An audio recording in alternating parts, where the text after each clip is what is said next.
Desde hace algunos años el mundo discute en torno al uso de la marihuana. Hay quienes apuestan por una prohibición absoluta y hay quienes aseguran que se debiera buscar una libertad completa. El debate continúa. Sin embargo, aquí en México, desde hace algunos meses, una niña logró centrar el debate en un mismo punto y alrededor de él aparentemente empieza a haber coincidencias. ¿Es la marihuana medicinal una legalización pendiente?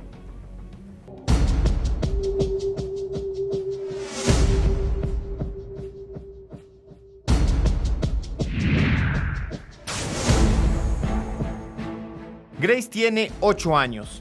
Padece el síndrome de Lennox-Gastaut. Es un tipo de epilepsia poco común que la ha hecho sufrir hasta 400 crisis por día. Grace es un caso emblemático porque padece de una enfermedad cerebral, que es una malformación cerebral, que le provocó crisis desde etapas muy tempranas. La trato desde los 6 meses de edad y le hemos dado las mejores alternativas de tratamiento con fármacos. No logró mejorar la condición de Grace en cuanto a la frecuencia de sus crisis. Pasaron 19 anticonvulsivos durante 8 años, más una cirugía que es una callosotomía. Consiste en un corte de 3/4 de cuerpo calloso. Nada de esto le había funcionado, entonces ya en nuestra desesperación le preguntamos al doctor qué más podíamos hacer, porque no veíamos la salida. Graciela cada vez se ponía peor y sus crisis iban en aumento. En esta condición desesperada, en donde prácticamente se agotaron las expectativas científicas, fue que buscamos otras alternativas y dentro de ellas fue el uso del cannabidiol, un derivado médico de la marihuana. Empezamos a buscar cómo tener acceso a un medicamento de cannabidiol que nos fue sugerido por su médico. Se le hizo una petición a la Secretaría de Salud, la cual nos fue rechazada. La ley lo que plantea es una prohibición. Sí. Y la COFEPRIS pues, no puede ir más allá del mandato legal. Por supuesto que la ley de salud requiere que se muestre la evidencia de que hay nuevas sustancias que van teniendo un uso terapéutico y que son seguras y que son eficaces. Los principios de seguridad y eficacia son absolutamente necesarios en cualquier medicamento. Fue una noticia muy triste porque creíamos que de parte de ellos íbamos a recibir apoyo. Por ser un instituto de salud, creíamos que íbamos a obtener una respuesta favorable para que Graciela pudiera tener acceso a este tratamiento. Se nos dio la negativa, entonces no nos quedamos de brazos cruzados porque lo primero es la salud de nuestra hija y por eso fue que decidimos hacer hasta lo imposible, o sea, incluso hasta llegar a un juicio de amparo para que ella finalmente pueda tener acceso al tratamiento. Después de un año de juicio, se logra que la Secretaría de Salud diera su venia y a partir de un amparo pudiéramos conseguir legalmente esta sustancia. Se otorga una suspensión provisional y después una suspensión definitiva en la que Graciela ya finalmente podía transportar, portar y consumir el cannabidiol. Lo que me parece que ya no puede seguir es que cuando alguien requiera un medicamento de estos, tenga que ir ante un juez, solicitar un amparo, que le den un amparo para que entonces le digan a la Secretaría de Salud, autorízale la importación del medicamento. Lo que necesitamos es simplificar las cosas y poner a México donde tenemos que estar, ¿no? A la vanguardia de lo que está ocurriendo en otros países. Graciela Elizalde Beltrán es la primera persona en México que gracias a un amparo está autorizada a importar un producto farmacéutico derivado del cannabidiol. Todavía no se sabe suficientemente sobre las propiedades terapéuticas de la marihuana y cuando hablamos de marihuana hablamos de más de 80, 90 ingredientes activos que están contenidos en la misma planta. Existe varios extractos, son más de 480 componentes que tiene la planta de la marihuana y lo que se ha logrado hacer es extraer algunos compuestos, son los famosos cannabinoides. Bueno, lo que nosotros queremos es que se logre la importación de la planta completa, de todos los componentes de la planta, no solamente del CBD, del cannabidiol, también buscamos el THC, como en el caso de Grace, que ella está tomando tratamiento que es con base en CBD y un porcentaje muy bajo de THC, que es 0.2%, lo cual lo hace no psicoactivo, entonces buscamos que se legalice la planta completa.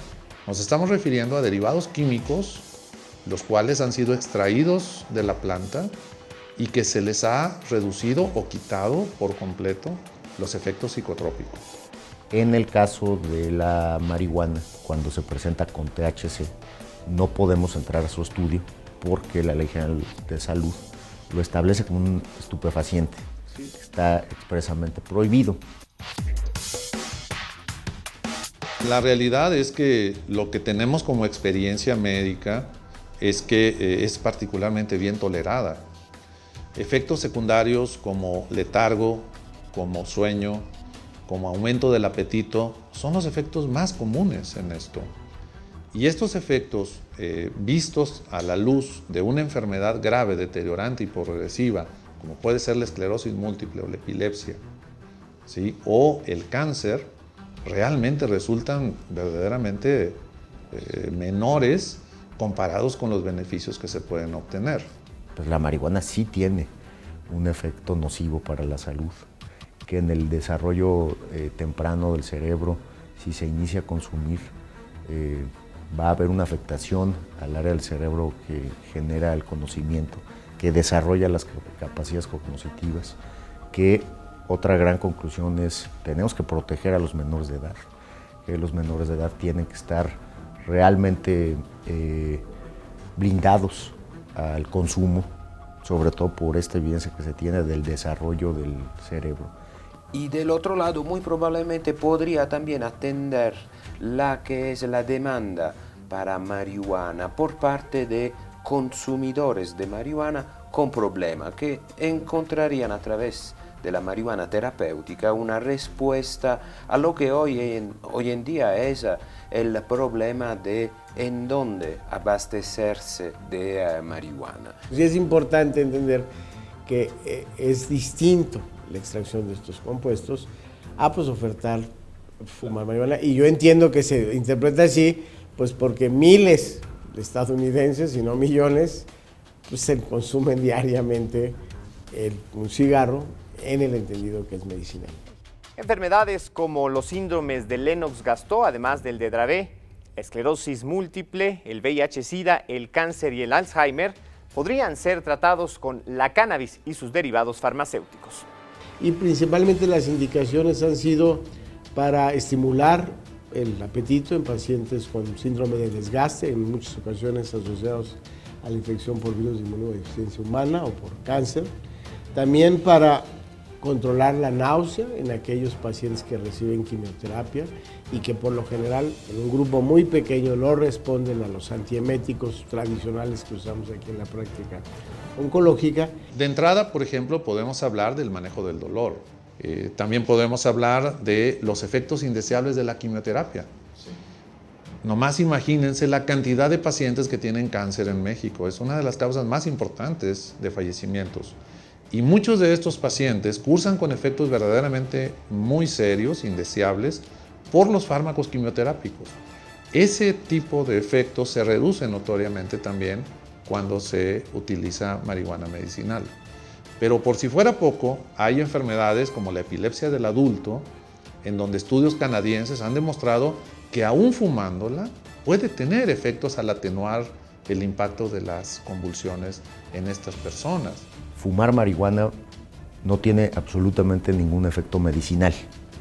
Entonces, si se aprueba para efectos médicos la marihuana, será dándole facultades a la COFEPRIS para que revise si tiene méritos el desarrollo de un producto farmacéutico con base en cannabis. El uso médico a través de fumar un toque, un carrujo, un cigarro de marihuana preparado con el extracto o el total de las hojas de la planta de marihuana, de las semillas, pues eso es lo que en el ámbito internacional, en el ámbito médico, no se considera marihuana medicinal. Los beneficios más importantes de los derivados de la marihuana han estado relacionados al uso de los quimioterápicos, o sea, se usa para reducir los efectos indeseables de los quimioterápicos. Pero también se ha utilizado en esclerosis múltiple, una enfermedad bastante prevalente, y se ha utilizado también como tratamiento de la migraña, también se ha utilizado en otras condiciones como tratamiento del dolor. y se usa como tratamiento paliativo en muchas condiciones en donde ya no hay otras soluciones de tratamiento. No sabemos de qué magnitud va a ser la demanda, porque como hasta ahora esto es un tema prohibido, pues no tenemos una indicación objetiva de cuántos son. Pero yo anticipo que van a ser muchos los beneficiados. Pues en algunos niños responden, en otros no. Pues como en la medicina en general, hay pacientes, aquí vemos cientos de pacientes con cáncer que tendrán respuesta a algún tratamiento, a otros no. Ese es el caso igual para la marihuana o los extractos de la marihuana en presentación médica. Como médico te diría, si hubiera un solo beneficiado, valdría la pena tener acceso a ese medicamento. Con uno solo se justificaría. Van a ser varios miles, pero con uno estaría más que justificado. No hay que demonizar las sustancias, cualquier sustancia. La heroína es muy mala, el opio es muy malo, pero la morfina es indispensable para el tratamiento del dolor. En México hemos impulsado el acceso a los productos contra el dolor, básicamente morfina, en los últimos meses, porque hay evidencia de que para el dolor grave en etapas terminales de la vida, el medicamento más eficaz es el medicamento con base en morfina. Una cosa es que conozcamos los efectos deleterios de las sustancias, de las drogas, y otra cosa es que no puedan ser utilizados con fines medicinales. Un buen ejemplo, sencillo de entender, es la morfina. Lo que es inexplicable es cómo es posible que no le demos un tratamiento similar a la marihuana, que es menos tóxica, que es menos adictiva que la morfina, y que sin embargo las autoridades nos dicen que no están capacitados para la administración, para la producción legal y para el uso médico en las diferentes modalidades que hoy sabemos que se utilizan claramente en otros países. La regulación de la marihuana a fines terapéuticos ya es una práctica en muchísimos países. Colombia es uno de los primeros junto con Uruguay en el continente latinoamericano. Ya en más de 9 países está legalizada el uso de marihuana para uso medicinal. Desde 1985, medicamentos como el dronabinol y nanabilona son utilizados en Canadá y en los Estados Unidos. Otros, como el Savitec, son bastante comunes en naciones como Dinamarca, Reino Unido y la República Checa. Canadá, 17 estados de la Unión Americana, Alemania, Austria, Brasil, Chile, Colombia, España, Finlandia, Israel, Italia, los Países Bajos, Portugal y la República Checa son países que tienen legalizado el uso de la marihuana con fines médicos y terapéuticos. Tratándose de medicamentos derivados de la cannabis, pues evidentemente se trata de poner todavía mayor énfasis, sobre todo en la parte de seguridad. Yo creo que la experiencia que se tiene ya en muchos lugares del mundo es suficiente, hay buena evidencia, varios de estos productos están ya en los mercados de países muy rigurosos, por ejemplo Gran Bretaña, que tiene una legislación inclusive más rigurosa que la nuestra, tiene ya aprobado algún producto para los espasmos musculares en pacientes con esclerosis múltiple. Todos los productos, en particular los productos farmacéuticos, tienen que pasar rigurosos test científicos. No podemos aceptar que un producto llegue al consumo masivo y en particular al consumo médico. Entonces estamos hablando de un producto que debería ayudar a solucionar enfermedades sin saber cuáles son sus efectos sobre la salud. Hoy en México es imposible realizar estudios de investigación en esta corriente y la razón es que efectivamente la ley establece claramente que no es posible utilizarla en ninguno de sus derivados. La ley se queda, digamos que corta, para el desarrollo de productos medicinales que tengan THC, porque prohíbe expresamente el THC. Se habla mucho de las virtudes terapéuticas de la marihuana, pero en realidad la comunidad científica todavía está muy escéptica, como también las grandes casas farmacéuticas. En los Estados Unidos hay al menos 3 estudios que han sido registrados ante la FDA. Y estos estudios han demostrado que tienen eficacias promedio de alrededor del 60% de reducción de las crisis. Si puedo obtener el mismo resultado terapéutico con otra sustancia que ya conozco y ya controlo y que ya he desarrollado, bueno, ¿por qué ir a buscar el mismo resultado con otra sustancia? Entonces, no hay suficiente inversión. Estamos hablando que si se aprueba utilizar marihuana, THC para producir medicamentos, se haría a partir de un protocolo clínico. La primera etapa del protocolo clínico es seguridad, y ahí cuando el producto genera efectos adversos, inmediatamente se para la investigación y se busca otra alternativa.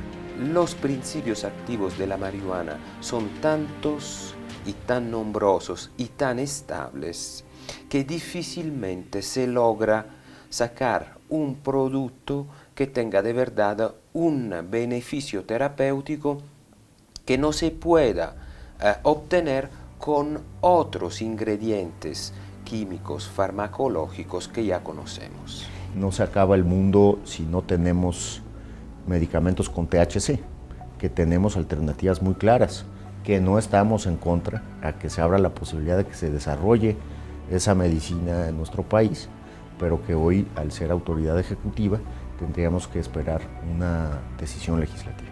El fondo del tema es que no ganamos absolutamente nada prohibiéndolo. Lo que necesitamos es adecuar las leyes. Las leyes son para que se cumplan, y si ya se vuelven obsoletas, pues hay que cambiarlas para que nos ayuden. No pueden ser un obstáculo cuando hablamos de temas de salud o de bienestar. La vía la menos peligrosa sería no autorizar el consumo de la marihuana medical, sino autorizar exclusivamente los productos farmacéuticos a base de principios de la marihuana. La realidad es que la discusión está sobre el uso recreacional, pero ese tema es motivo de una discusión independiente. Yo creo que debemos de diferenciarlo claramente y poner el acento sobre la cantidad de personas que están sufriendo por no tener disponibles presentaciones que hoy están visibles y que se pueden conseguir con mucha facilidad en otros países. Y que hoy los pacientes, mis pacientes, que están sufriendo enfermedades neurológicas, lo están consiguiendo de manera ilegal. Esa es la parte que tenemos que mejorar. En diciembre de 2015, el jefe de gobierno de la Ciudad de México, el doctor Miguel Ángel Mancera, presentó ante la Cámara de Diputados una iniciativa de ley para modificar la Ley General de Salud y permitir el uso medicinal de la marihuana. La iniciativa que ha enviado el jefe de gobierno, que se elaboró en sus bases científicas en la Universidad Nacional Autónoma de México, pues es una iniciativa que va encontrando una muy buena aceptación entre los diversos sectores de la sociedad, en primer lugar, y entre los diversos partidos políticos. Sí, fue muy difícil llegar a obtener el tratamiento, fue muy desgastante, pero una vez que lo obtuvimos, yo creo que cambió la manera de la percepción de los tratamientos de cannabis en México, y esto ha abierto un debate a nivel nacional. Ayudaría mucho que tuviéramos una legislación que favoreciera la investigación clínica en estos terrenos. Pues en México ya se está platicando de cuáles son las alternativas en materia regulatoria, ya se están analizando méritos científicos respecto de tratamientos con medicamentos con base en cannabis. La regulación que va a hacer el Poder Legislativo, yo creo que es el siguiente paso. Tiene que haber una regulación para que el acceso a este tipo de tratamiento sea de tres maneras: sea de manera fácil, sea de manera segura y sea de manera constante. Eso es lo que debemos de buscar. Quizá el debate sobre la salud es el debate más simple, porque todos, también los que están en favor de la legalización, están de acuerdo que la marihuana hace daño a la salud. Los artículos 235, 237 y 245 de la Ley General de Salud prohíben la producción, la compra, la importación, la aportación, el suministro y la prescripción médica de la marihuana, pues aseguran se trata de una sustancia con poco o nulo valor terapéutico, además de que constituye un problema serio para la salud pública. Esto es más por cuestión de salud, que es un derecho y se debe de regular, y pues estamos muy felices, la verdad, de ver tantos cambios positivos en Grace, y por eso es que compartimos con toda la gente que luchen siempre por los ideales de sus hijos y por el bienestar sobre todo. El gobierno mexicano tiene las herramientas y tiene las posibilidades de normar este tipo de sustancias, tanto en su uso como en las reglas para su prescripción. Entonces, vamos, la infraestructura existe. Lo que creo que tenemos que vencer es el tabú a la palabra marihuana, a la palabra derivado de marihuana. Nunca es tarde abrir la mesa a las opiniones de todos. Somos un país, por ejemplo, de baja prevalencia en el consumo de drogas. En los estados que tienen marihuana terapéutica en Estados Unidos, el consumo entre los jóvenes ha aumentado con respecto a los estados que no tienen marihuana terapéutica.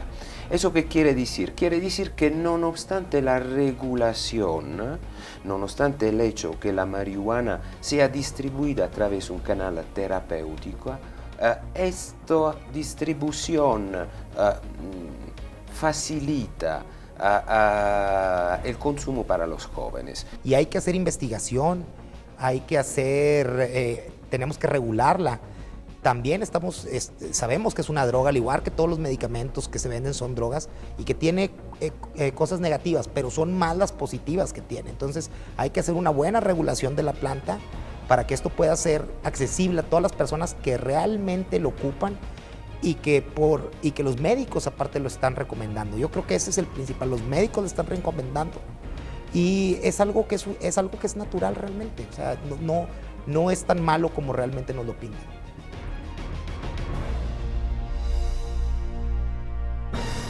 De empezar solamente Raúl y yo y de pronto recibir noticias de gente de familia que está desesperada porque ven a sus hijos convulsionar, jóvenes, adultos también que nos contactaron que decían ¿qué puedo hacer? Porque ya la medicina convencional no me hace nada. Entonces fue que decidimos alzar la voz y tomar la batuta en nombre de muchísimas familias que están también esperando por este tratamiento, y fue como decidimos hacerlo por Grace, que ahora es por Grace por todos, porque vimos que no es un caso único ni aislado, hay muchísimos más. Ha habido organismos que se han acercado para darnos este apoyo, legisladores también, entonces nunca nos hemos sentido solos, somos la voz de algún grupo de padres que están luchando por la salud de sus hijos. 70% de los capitalinos estaría a favor de utilizar la marihuana para uso medicinal. Grace es un caso emblemático en donde nadie tiene dudas de su sufrimiento, en donde hemos visto a Grace en la televisión, en los periódicos, sufrir los embates de una enfermedad que no se ha podido mejorar a través de los recursos terapéuticos convencionales. Tenía hasta 400 crisis diarias. Hoy en día han tenido una reducción de entre un 40 y un 50%. Sus crisis son menos intensas, son menos frecuentes, y también ya se ve un cambio en los electros, en su nivel, la lectura que se hace de su cerebro, ya se ve una diferencia. Ver a Grace, como lo pueden hacer en el monitor, cuando tiene un evento como este, con caídas como estas, que le provocan dolor, que le provocan accidentes, que le bloquean el desarrollo, y no estar conscientes de que tenemos herramientas para ayudarle, cuando Grace hoy, después de 3 meses de utilizar la dosis mínima de cannabidiol, que son 5 miligramos por kilo, ha logrado tener una mejoría cercana al 50% de la frecuencia de sus crisis. Entonces yo no entiendo qué tenemos que hacer para sensibilizar a los políticos mexicanos de que necesitamos este recurso en el armamentario terapéutico médico para beneficiar a niños como Grace y otra serie de personas que se pueden beneficiar con enfermedades neurológicas y de otro tipo. A 3 meses de que Graciela lo ha tomado, te podemos decir que ya ha tenido un avance impresionante. Está mucho más alerta, más atenta, sus crisis han disminuido de un 40 a un 50%. Tomaba 4 anticonvulsivos, le quitaron 1 y hoy le redujeron dosis de otro y muy probablemente vayan a disminuir también otro medicamento para solamente quedar con 2 anticonvulsivos y el cannabidiol. Lo que no habíamos logrado con ningún fármaco, con ningún procedimiento, ni dietas, ni fármacos, ni cirugías, lo hemos logrado en 3 meses con la dosis mínima de cannabidiol. Las voces coinciden que no hay razón alguna para negar la legalización de la cannabis medicinal. ¿Qué hace entonces falta para hacer de la intención una realidad? Es lamentable que las leyes hayan satanizado a esta planta. Realmente la planta tiene beneficios como tales. No hay que demonizarla. Si la marihuana tendrá un uso farmacéutico, benéfico, aún así paliativo, bienvenida sea también la marihuana o los productos farmacéuticos derivados de la marihuana. Tener un paciente que sabemos la necesidad de su control y hay una esperanza, pues hay que abrirlo, pero siempre dentro de una ética, un control médico y una vigilancia para evitar efectos secundarios que a veces pueden ser peor que el remedio que se busca al darle este medicamento. Definitivamente, esta lucha sigue, no vamos a parar hasta que finalmente se regule el cannabis. O sea, la salud es un derecho, no puede entrar en debate. Por eso es que seguimos todavía en esta lucha y en esta búsqueda de poder pronto que se regule el cannabis medicinal. Yo celebro sobre todo que el Senado haya hecho ya una serie de foros y ahí también pudimos constatar que la iniciativa de la cannabis medicinal tiene un amplio consenso entre los legisladores. Yo simplemente les diría, no se tarden demasiado porque hay muchos enfermos que están esperando de su decisión para poder acceder o no a estos medicamentos. No es un tema político, es un tema en donde la gente sufre y esa parte es probablemente la más dolorosa. Y eso es donde deberíamos de poner el punto sobre la i. Han sido 8 años muy difíciles, ahora te puedo decir que estoy feliz porque veo a Grace, es otra Grace, o sea. Grace es una guerrera y es el ejemplo que nosotros tenemos para seguir adelante. Ella toda su vida ha estado luchando y pues nosotros luchar también es algo que lo debemos de hacer.